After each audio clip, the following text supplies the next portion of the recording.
Hey guys, Miss Warren here. Now I have his patch fully sewed on to his chest. Now I'm going to work on the claws on his hands.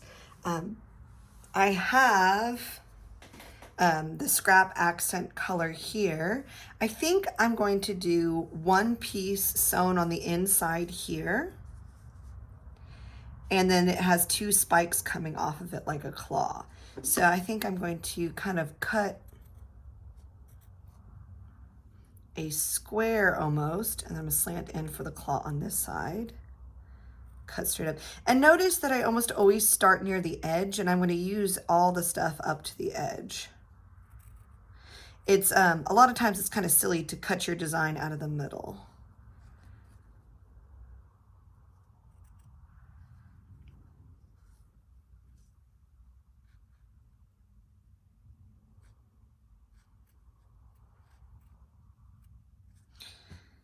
Okay, and then let me turn it around to the other side here.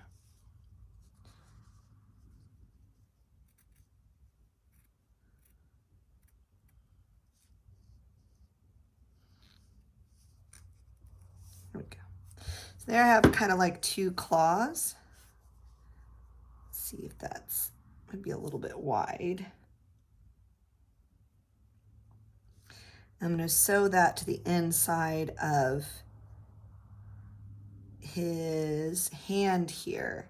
And then when we sew the two edges together, the other edge will be sewn right across here. So these will be kind of loose on the outside, but it will be sewn together on the edge. So let me grab my needle.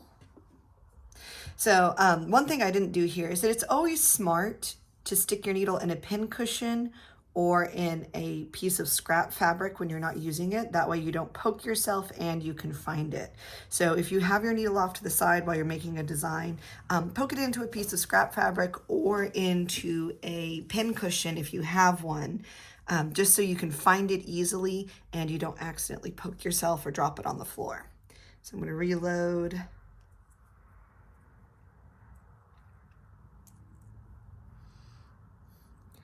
My needle here. Oop.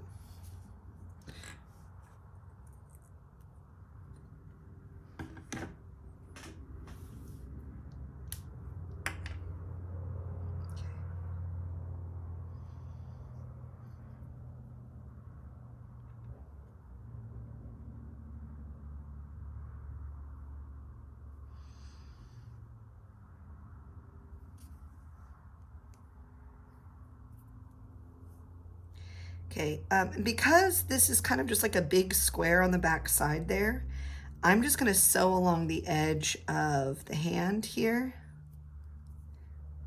Now, if you wanted to, you could kind of kill two birds with one stone, and you could start sewing the two sides together.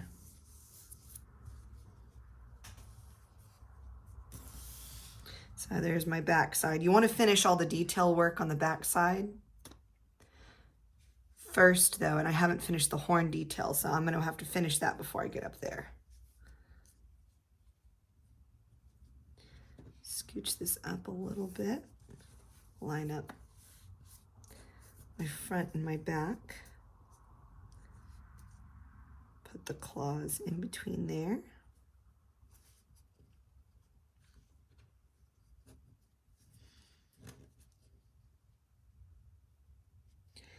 So the first stitch, even if I'm going to sew both together, the first stitch I'm going to do is going to go just through the claw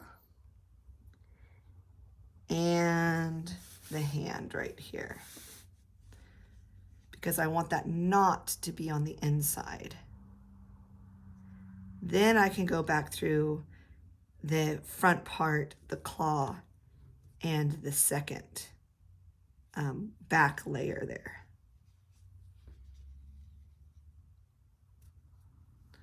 I'm going to trim this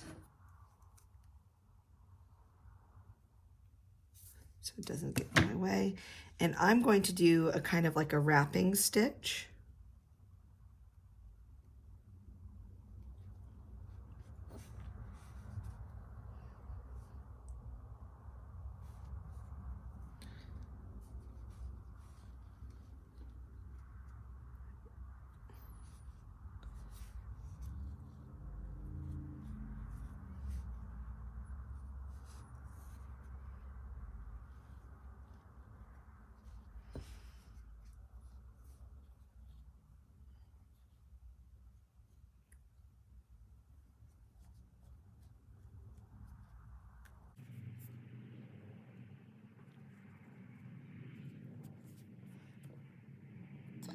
Now, I can't continue the wrapping stitch on the top of the claw because that will just fold it down wrap. So I'm going to start with an in and out stitch.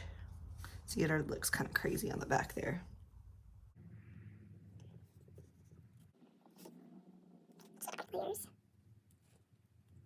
So it gets much harder to go all the way through. 3 layers than it does just going through 2. So you have to press a little bit harder and pull a little bit more to get through there. I'm going to wrap in between the 2 claws here. And the rest just going in. I'm probably going to have to trim a little bit of this claw over here, but I'll go ahead and sew the part that I want to keep. I might be able to fold it in there a little bit.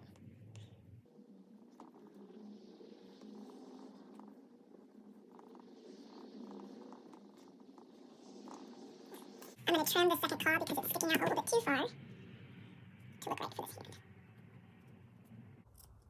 Be careful not to trim the back there. There we go.